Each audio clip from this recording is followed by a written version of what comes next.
Alright, my name is Ken.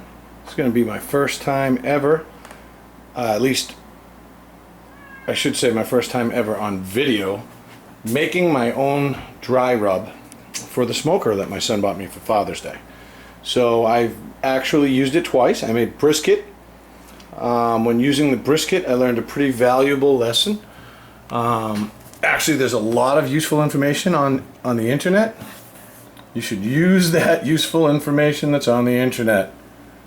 I didn't believe them. I couldn't believe that meat should be cooked till it was 200 degrees and then held there for like an hour or a half or an hour or whatever. Oh, thanks, cat. My cat just knocked something down. When it came out, after it hit 190 degrees or 195, right in that area, I pulled it right off, and I found that that was the wrong thing to do. It seemed tough and dry to me. Therefore, I thought I overcooked it. Found out later that it could be repaired by taking pieces of it, putting it in aluminum foil, heating it to 200 degrees and holding it for an hour. It actually turned into some of the best brisket I've ever had.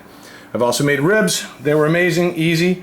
I used roughly the 3-2-1 method.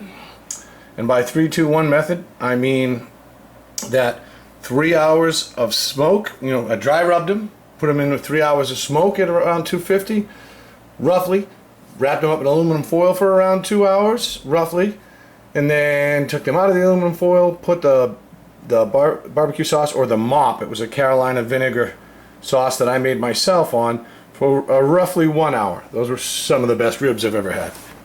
So now, I'm making this and I'm uploading this so that I'll know how to do it again, and in case anybody else has an idea. I mean, there's a lot of rub recipes on there, but I'm going to show you how to add a lot of different things here. I mean, we've got salt and pepper. I mean, those are your two biggies, salt and pepper. They're going to be the primary things that you want to use for your ratio. I'm going to mess around a little bit here, and I'm going to do it by taste, but as a general rule, I think you're looking like 5-to-1 brown sugar to salt ratio. I've got brown sugar over here, 2 different types. So for any type of pork, you would use a 7-to-1 to a 5-to-1. It depends on your taste, and if you're using brown sugar or white sugar. And they say about a 1-to-1 ratio, but I disagree with that personally, because I haven't done it yet, and so I actually shouldn't say I disagree with it. I haven't tried that on beef. That's a lot more that's a lot saltier than I would like it. Now, I have been told that it cooks in, and once it cooks in, it's much better, and it is worth doing. But I mean, just tasting the rub, it seemed a little salty to me, so I'm actually gonna have to try that, and I'll get back to you. So anyways, these are our primary ingredients we're looking at. A big old thing of brown sugar, a little bit of light brown sugar here, but big old thing of light brown sugar. I just went to Sam's Club of all places to get big things of spices so I could make a bunch of this, because I got a lot of smoking to do in the next week. There's some black pepper, there's some sea salt. Most recipes recommend kosher salt because it's bigger and crunchier. I couldn't find it, so I got the sea salt. I probably, given my druthers, I'd have kosher salt. So there's red pepper, crushed red pepper. I like heat. If you don't like heat, you may not want to go that way. Paprika, this is Spanish style. Smoked paprika is good as well, but I mean, we don't really need to double up on all the smoke stuff because we're going to do quite a bit of smoke with the different chips I have. Here's a garlic powder. This is a fine garlic powder, chili powder, onion powder, and cayenne pepper. Now, like I said before, you've got your sugar and salt being your two primary ingredients, and you know you're going to put pepper in. So pepper is pretty much a given. Sugar and salt, those are the three primary ingredients. The rest of these are either called transitional spices or signature spices. Transitional spices are things like paprika and chili powder, as you see right there, paprika, chili powder on that side. Those are spices that help blend the salt, the pepper, and the sugar together. Again, a lot of this information is stuff I learned from other people, so it's, and it's available out there. There's some great websites, Barbecue Brethren, a bunch of other things, and to list just one, where I pulled a lot of this information from, but I read about 100 websites before I decided to try this. The other things would be such as, I would say, onion powder, garlic powder, mustard, or ginger. Those are seriously personal or signature spices. So those are things that you're doing to your taste. I have a little chicken base and a little beef base here that actually I probably won't be adding now because I'm making a general rub, and then I would add beef base to it just to add another layer of flavor. If it's when I do, I'll be doing some beef tomorrow. I'll also be doing some pork tomorrow, so I'll be adding more sugar to that rub. But let's see how this goes. I've got a big old honking bowl right here that I'm going to put here. I'm going to put this camera up on the shelf, and we're going to see what happens. So we'll see what. And again, a lot of tasting here, a lot of experimentation.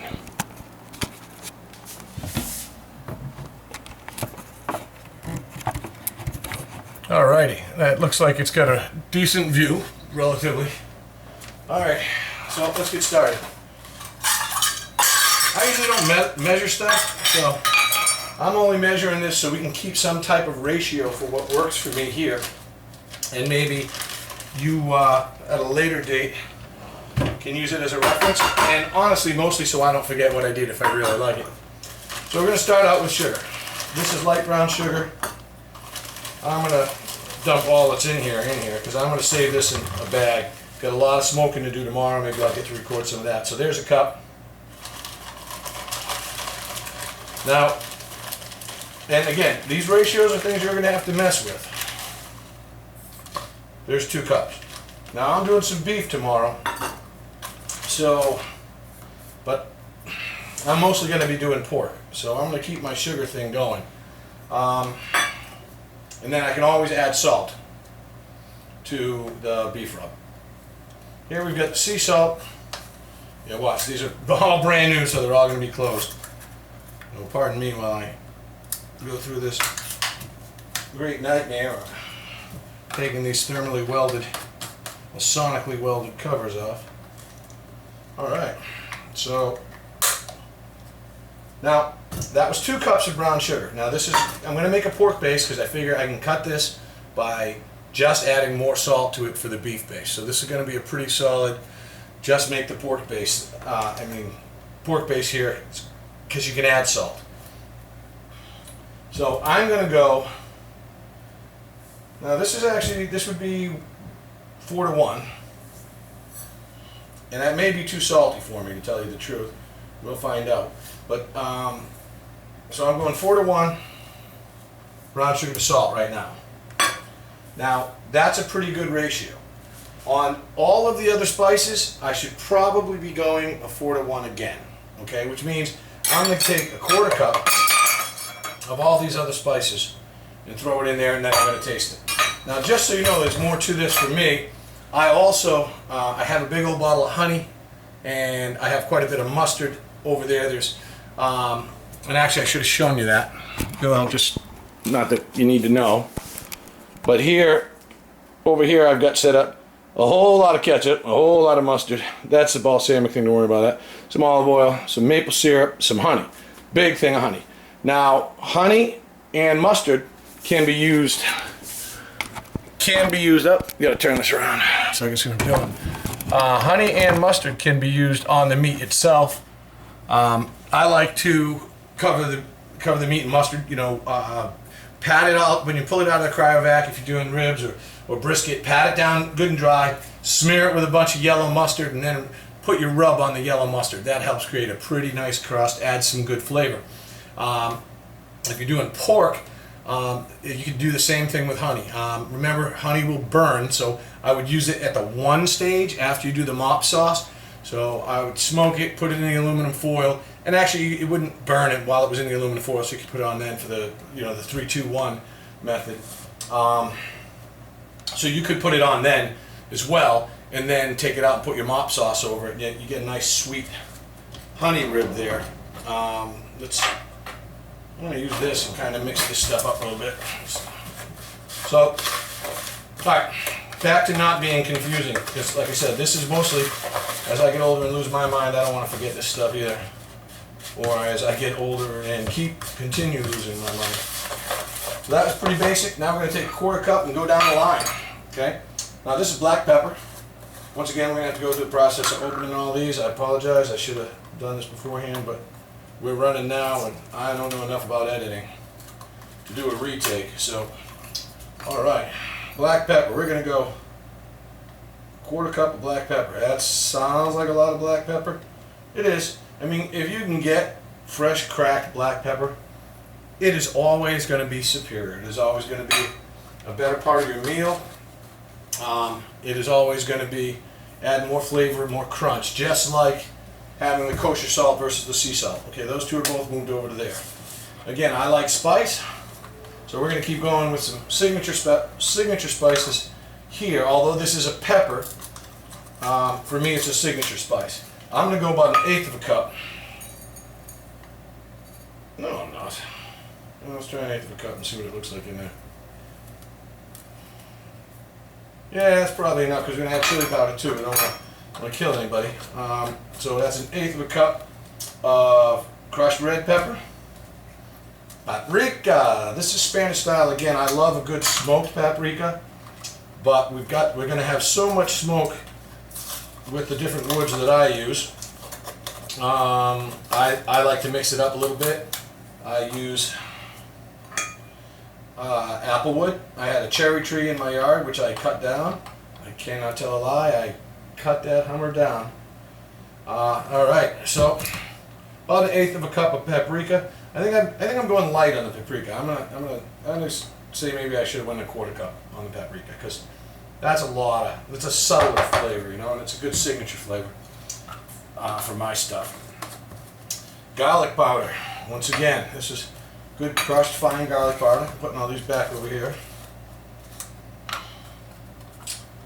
And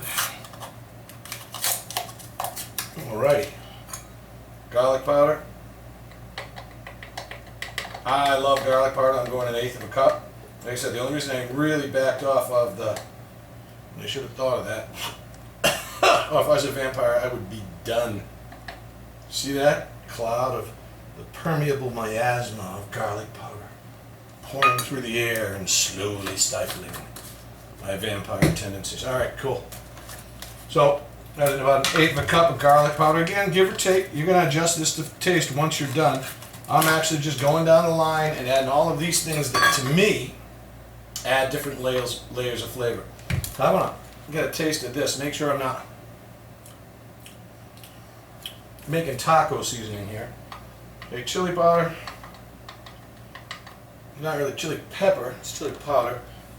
1/8 of a cup. I don't want to just a little more than 1/8 of a cup. Like I told you, I'm not good at measuring. It's more like what it looks like, you know. Got all these pieces of trash strewn about it. My wife comes in, she's going to kill me again. Onion powder next. Now, onion powder, like garlic powder, I'm big on it. So we're going the full 1/8 of a cup. Then we're going to mix all this up and see what we have for flavor. Remember, the stand-in flavor isn't always what you're going to wind up with as a rub. It's going to be more subtle. Oops. I don't know what onions kill, but I'm getting plenty of that in the air too. Onions are related to garlic. Maybe it's for baby vampires or something. I don't know. Maybe it's just when you're a bat, you can't handle an onion. I don't know. Alright, last but not least, for this general basic rub, we're going with cayenne pepper. Now, I've got some chili powder in there, which again is a smoky kind of flavor. It's not really hot. I've got some red pepper flakes. I'm going to go about 3/4 of a cup. Well, this is a quarter cup, so 3/4 of a quarter cup. Honestly, if you can do that kind of math, you probably shouldn't be watching this because you're way too smart. You should be having someone do this crap for you. Well, don't get me wrong. I mean, I can do that kind of math too. That's why Al Gore invented Google or whatever it was he invented. Alright, so we're going to mix all this stuff together. The brown sugar tends to clump, so you want to push it down a little bit. We're up in the Northeast here, so it's a hot, humid day, just after the 4th of July, 2014. beautiful weather. I'm actually going to go out and start playing in the pool, which my wife is presently cleaning shortly.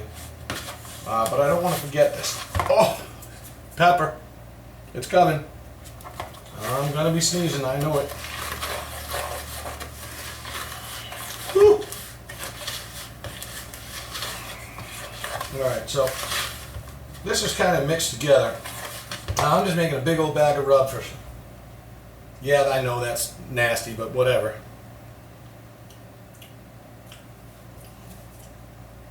Now that's pretty good. Alright? And I'm doing it again. I don't care, you know, if you're the FDA. I'm not at work. Leave me alone.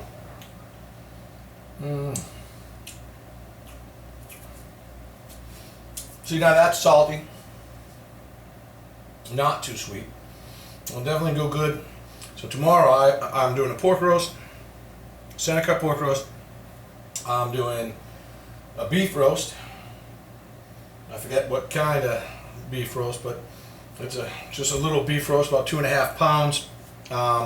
And I'm doing a chicken. So I'm going to throw some of this beef base in with some of this. That's tasty. I could eat that with a spoon. Hey, I got a spoon too. Oh, yeah, that one's got a hole. All right.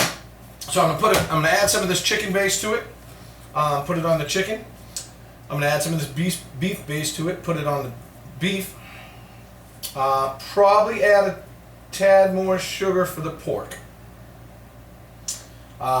This beef base itself, I think this is kind of salty. So this may add enough salt for the beef. You really, nothing I say matters anymore. This is not a powder. Good to know. Oh yeah, that's salty. Yeah, so that's like bouillon. This is probably the same thing, which totally defeats the purpose of everything I was trying to do. Guess I should have opened them first, eh? So let's see in here. I mean, I read the ingredients and they seemed like dry ingredients. Nope, that's also a liquid, so it's not really going to do what I want it to do. Maybe, however, I can spread a little bit of this on, mix a little of those up with the mustard to add that flavor, then rub this on after I put the mustard and the beef base and the chicken base on. Versatility is hugely important, especially when you're not very good at this stuff like I'm not. Alright, so we've got a solid base of a rub here. Pretty easy, pretty quick, pretty straightforward. The way I make it, I like this flavor. All of these are easily adjustable. I think I would like it a little bit hotter. Definitely a touch sweeter for pork, not too much, and a touch saltier for beef. But it's easy to add a little bit of those things after. I've got the ratios right where I want them for a good standard. You can just dump in a little more sea salt for the meat, and I'll be doing that later because I'm actually gonna take the beef and the pork up here, pat them down, rub them, put them in a bag, stick them back downstairs in the basement in the refrigerator overnight, and we're going to smoke them tomorrow as soon as I get home from work. So I'll come back briefly with another video, and if you're wondering why my clothes haven't changed after I made such a mess, it's because it's the same day, so don't get pushy. Alright, I'll be back shortly to show you the next step.